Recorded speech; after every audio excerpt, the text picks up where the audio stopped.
Você já entrou em algum lugar e, sem saber explicar exatamente por quê, sentiu alguma coisa diferente? Talvez você tenha entrado em uma casa e imediatamente tenha sentido: nossa, que delícia estar aqui, que casa gostosa, que ambiente aconchegante.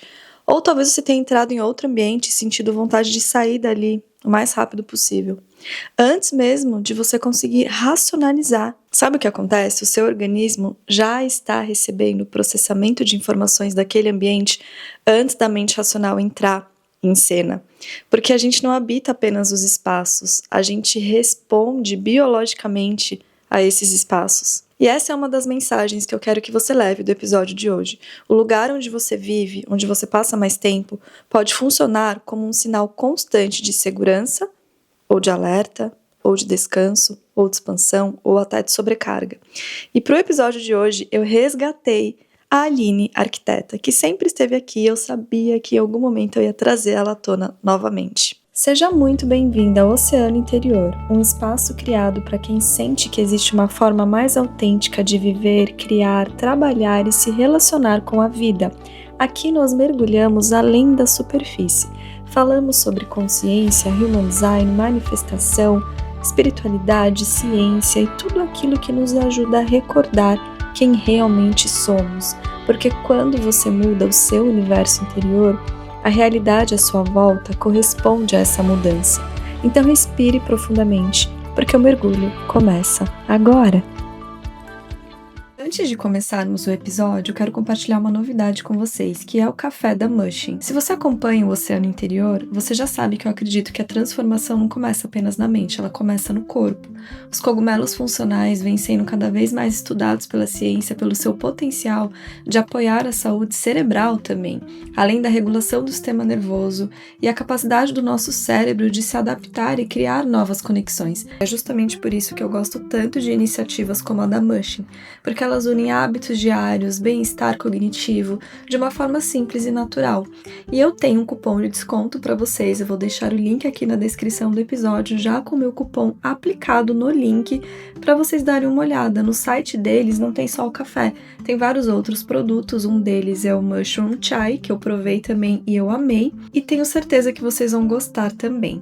Agora sim, vamos mergulhar no episódio de hoje. Tudo começou em 1902, bastante tempo atrás, quando o arquiteto Louis Dominique Montagnier, se eu não me engano é assim que fala, começou a projetar o Hospital de Saint Paul em Barcelona.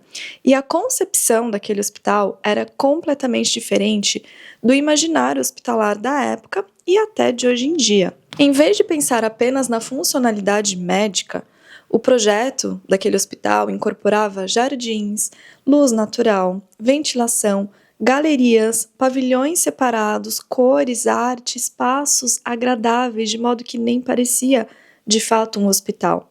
A ideia por trás da arquitetura era muito bonita e especial. O paciente não precisava estar cercado apenas por elementos que lembrassem a doença e o sofrimento, enquanto ele tentava, na verdade, se recuperar.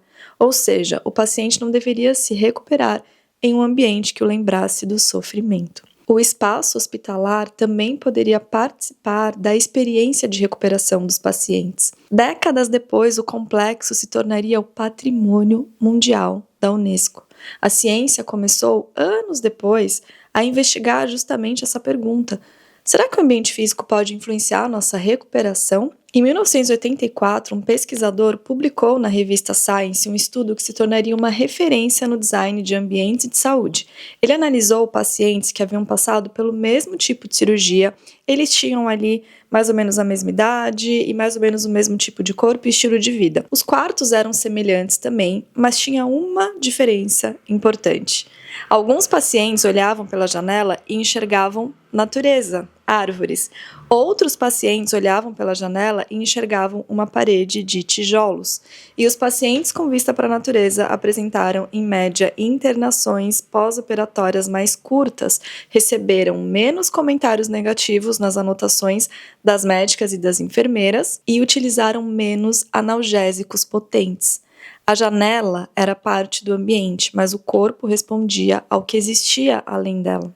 E esse estudo não significa que olhar para uma árvore cura uma doença, significa que características do ambiente podem participar sim da nossa resposta fisiológica e psicológica também que afetam a nossa saúde e o nosso bem-estar. E é nesse território que a gente encontra aquilo que hoje chamamos de neuroarquitetura, um tema que eu sou apaixonada principalmente não só por ser arquiteta, mas por já ter morado praticamente um ano dentro de um hospital. E o que é neuroarquitetura? De maneira bem simples, a neuroarquitetura estuda como as características do ambiente construído se relacionam com o nosso cérebro, com o nosso corpo, a percepção, as emoções, a cognição, o comportamento, luz, som, temperatura, escala, proporções, natureza, texturas, a organização do ambiente, a circulação, a privacidade. Tudo isso compõe a experiência do espaço, e não só o design. E eu gosto de adicionar mais uma pergunta a essa discussão. O que esse ambiente está comunicando para o meu sistema nervoso?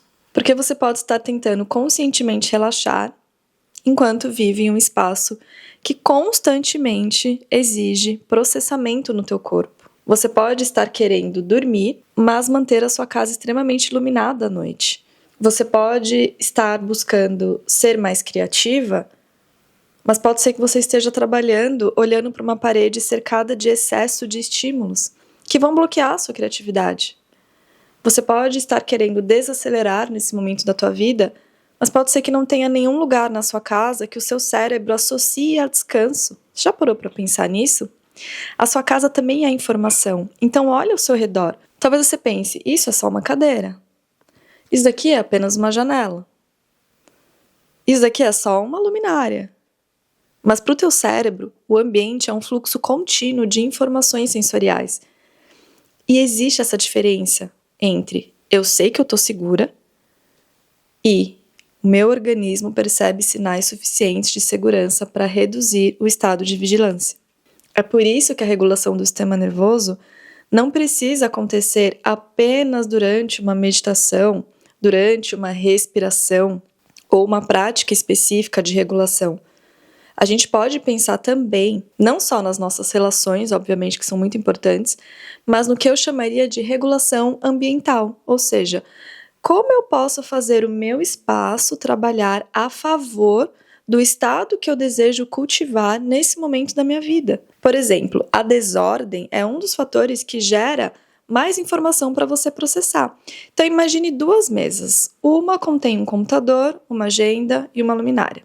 Na outra existem papéis, talvez roupas, carregadores, embalagens, livros, objetos que precisam ser guardados e várias coisas que lembram tarefas inacabadas. Qual dessas mesas parece exigir mais a sua atenção? A desordem não é só estética, gente. Ela aumenta a quantidade de estímulos competindo pela nossa atenção. Existem pesquisas associando a percepção de uma casa desorganizada ou caótica a indicadores de estresse, inclusive padrões de cortisol em determinados grupos estudados. E o cortisol está totalmente relacionado ao estresse. Isso não significa casa bagunçada igual a cortisol alto para todo mundo. Não é isso. Porque isso seria só uma simplificação. Mas significa que o excesso visual, sim, pode funcionar como uma forma de carga ambiental para o teu sistema nervoso. E quantas coisas no seu ambiente estão silenciosamente dizendo para você, você ainda precisa resolver isso, viu? Uma roupa para guardar, uma conta aberta em cima da tua mesa, uma caixa que você precisa organizar, uma gaveta que você precisa ajeitar, um objeto quebrado que talvez precisasse ir para o lixo ou de conserto, uma pilha de papéis que você talvez nem use mais. E existe outro aspecto muito fascinante na neuroarquitetura, que é a escala do ambiente e como a escala do ambiente pode influenciar a nossa forma de pensar. Olha que interessante.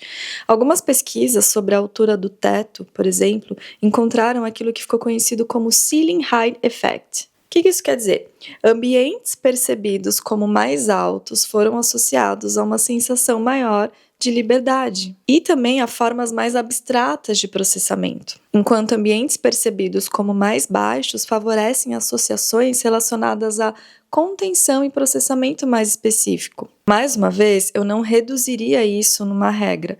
Teto alto deixa você criativo e teto baixo deixa você lógica, mas eu usaria como uma pista. A percepção espacial participa do estado cognitivo que aquele ambiente favorece. Por isso, às vezes, mudar de lugar quando você está tentando resolver um problema realmente muda a sua experiência mental. Mudar de lugar muitas vezes te deixa mais criativa. Talvez você estivesse travada trabalhando em uma pequena sala, de repente você vai para uma varanda, olha para o horizonte e percebe que alguma coisa se abre para você. O espaço mudou e com ele os estímulos disponíveis para o teu cérebro também mudaram. Além disso, tem outro ponto também muito interessante, que é a nossa relação com a luz, especialmente com a luz que lembra uma fogueira. Existe um motivo para uma fogueira parecer tão relaxante. A luz é baixa, normalmente ela vem do chão, ela é quente, e durante grande parte da história humana, a noite significou redução drástica de luminosidade. Não tinha postes de luz, tinha uma fogueira, e talvez se a lua tivesse cheia, a lua cheia. Hoje a gente pode manter a nossa casa praticamente com luminosidade 24 horas, e o nosso sistema circadiano responde à luz. Pesquisas mostram, inclusive, que a exposição à luz ambiente antes de dormir pode atrasar o início da produção de melatonina e reduzir essa duração também, às vezes por isso que você tem insônia, por exemplo. Então, mais uma vez, ao invés de reduzir luz de fogueira é o melhor sonífero, eu diria, a gente pode usar a lógica da natureza para desenhar a iluminação da nossa casa de modo que favoreça a nossa saúde. À noite, menos intensidade. De preferência, luzes mais quentes, sempre. Iluminação indireta, abajures, luminárias, ao invés de depender exclusivamente de uma luz intensa no centro do ambiente, por exemplo. Porque você está criando uma transição ambiental entre dia e noite, atividade e descanso, estado de alerta e desaceleração. O ambiente começa a participar do seu ritual do sono, percebe? É por isso que a gente fala também tanto em não ficar assistindo TV, usando o celular, perto da hora de dormir. Agora eu te convido a pensar no seu quarto. O quarto deveria ser um dos lugares em que existe menos necessidade de vigilância, mas algumas configurações podem deixar o nosso corpo nesse estado, porque podem ser percebidas como menos confortáveis dependendo do que está acontecendo ali. Por exemplo, se você coloca uma prateleira muito pesada em cima da sua cabeça ali na sua cama, tem muitos quartos que tem isso, inclusive, o seu corpo pode não conseguir relaxar como deveria. Ou uma cama posicionada de forma que você não consiga perceber facilmente a entrada daquele ambiente, ou até um ambiente muito apertado e muito bagunçado também pode dificultar o seu processo de relaxamento. Não existe uma regra universal. Eu acho que o interessante aqui é você se perguntar: quando eu deito, o meu corpo sente que pode baixar a guarda? Essa pergunta é muito interessante porque segurança não é só ausência objetiva de perigo. Existe também a percepção de segurança para o nosso corpo. Lembra do estudo que eu falei do hospital, da janela do hospital? Uma para a natureza e a outra para uma parede de tijolos? A natureza é uma das ferramentas mais poderosas do ambiente. Claro que você não precisa morar dentro de uma floresta, mas você pode se perguntar: quanto de natureza existe no meu campo perceptivo? Tem uma janela com vista para uma árvore, tem fotos de paisagens, tem plantas, tem água, tem luz natural, tem ventilação natural, tem elementos naturais, tem madeira, texturas naturais. Tem uma varanda na minha casa que me dá acesso a uma vista. Ou eu posso sair de casa, caminhar um pouquinho e de repente estar num lugar com mais natureza? Não é por acaso que existe toda uma área de pesquisa dedicada à relação entre natureza e a restauração da atenção, do estresse e do bem-estar. Talvez uma das maiores ironias da vida moderna seja justamente essa: a gente construiu ambientes justamente para nos proteger da natureza e depois precisamos encontrar maneiras de colocar a natureza de volta dentro desses ambientes. E isso vai de encontro com um dos temas que mais me chamou a atenção quando eu ainda trabalhava com arquitetura, que era a área que eu queria seguir, inclusive como arquiteta, o design biofílico. O design biofílico é uma abordagem de arquitetura de interiores que parte justamente de uma ideia que é simples, mas muito poderosa. O ser humano evoluiu em contato constante com a natureza. E o nosso corpo continua respondendo a isso, mesmo quando vivemos em ambientes construídos pelo homem. Esse conceito de design biofílico vai muito além de você colocar plantas na sua casa. O que significa de fato biofilia? O termo biofilia significa amor pela vida. O biólogo Edward Wilson popularizou essa hipótese da biofilia nos anos mais ou menos de 1980. Ele popularizou justamente a ideia de que os seres humanos possuem uma tendência a buscar conexão com outras formas de vida e com o mundo natural. Na arquitetura, isso se tornou uma pergunta muito interessante. E se a gente pudesse projetar ambientes levando em consideração aquilo que o cérebro e o corpo reconhecem como natural, como seguro e como restaurador? Não é simplesmente, como eu falei, encher a casa de plantas. Uma planta é só uma das possibilidades. O design biofílico pode trabalhar com luz natural, ventilação natural, mudanças de luminosidade ao longo do dia, dependendo do que você vai realizar em cada parte do teu dia, vistas para a natureza, para árvores, para o mar, para jardins, para a água. Visualmente, ou até usar o som de uma água, por exemplo. Materiais naturais, como eu falei, madeira, pedra, fibras, formas orgânicas, curvas, padrões encontrados na natureza, variações de textura, variações de temperatura, espaços que proporcionam simultaneamente abrigo e perspectiva, experiências sensoriais ligadas à natureza, como sons, aromas, movimento. Percebe como o ambiente é uma experiência sensorial? A neuroarquitetura pergunta o que o ambiente construído faz com o nosso cérebro e com o nosso comportamento, e o design biofílico acrescenta como a gente pode trazer para esse ambiente características da natureza às quais o organismo humano responde melhor. Então, até aqui você já viu que o teto, a altura do teto, pode influenciar como a gente pensa. Então, tetos mais altos podem favorecer associações ligadas à liberdade de pensamento, à criatividade, que é esse pensamento mais abstrato, né?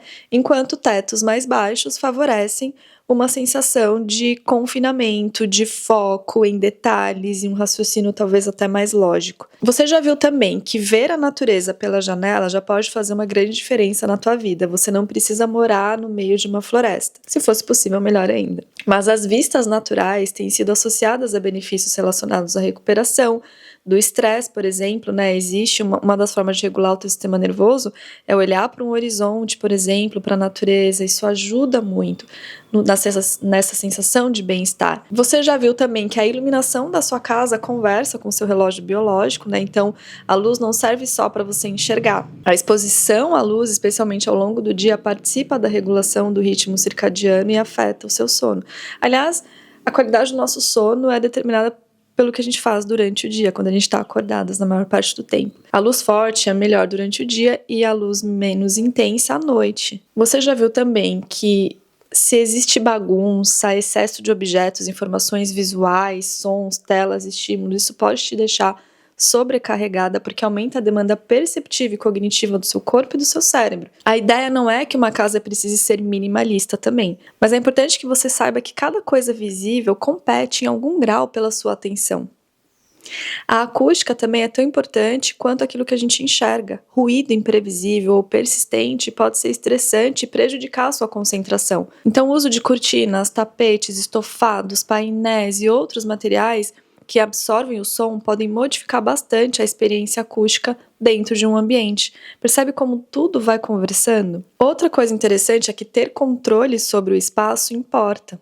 Então, quando você pode ajustar a iluminação, a temperatura, a ventilação, a privacidade ou até a posição do seu corpo, de alguma forma você se sente mais confortável ali. Psicologicamente, quando a gente tem essa percepção de controle, isso é uma variável importante na relação da pessoa e do ambiente. A gente se sente mais segura, de certa forma. Especialmente quem tem um ambiente cavernas dentro do mapa de Human Design, que precisa muito dessa sensação de segurança e controle do ambiente. Mas existem outras curiosidades também.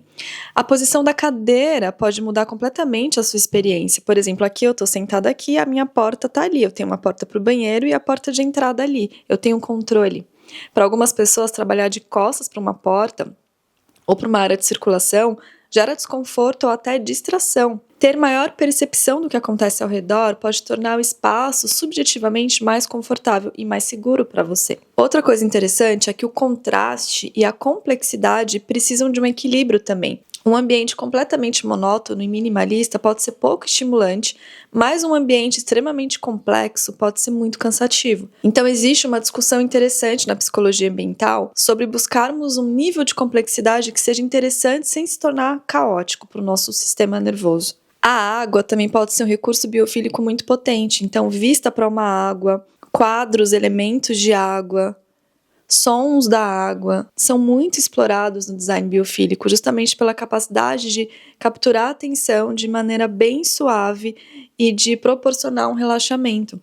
Não é por acaso que fontes, piscinas, rios, oceano, cachoeira parecem espaços tão contemplativos e relaxantes para as pessoas. Eu sou suspeita para falar, né? Mas principalmente quem tem um ambiente margens ou beira-mar dentro do mapa de Human Design, isso é extremamente importante também. Uma janela, por exemplo, não é só iluminação, ela também fornece informação. Olhar para fora permite que você perceba a passagem do tempo, o clima, o movimento, a profundidade, os ciclos de luz.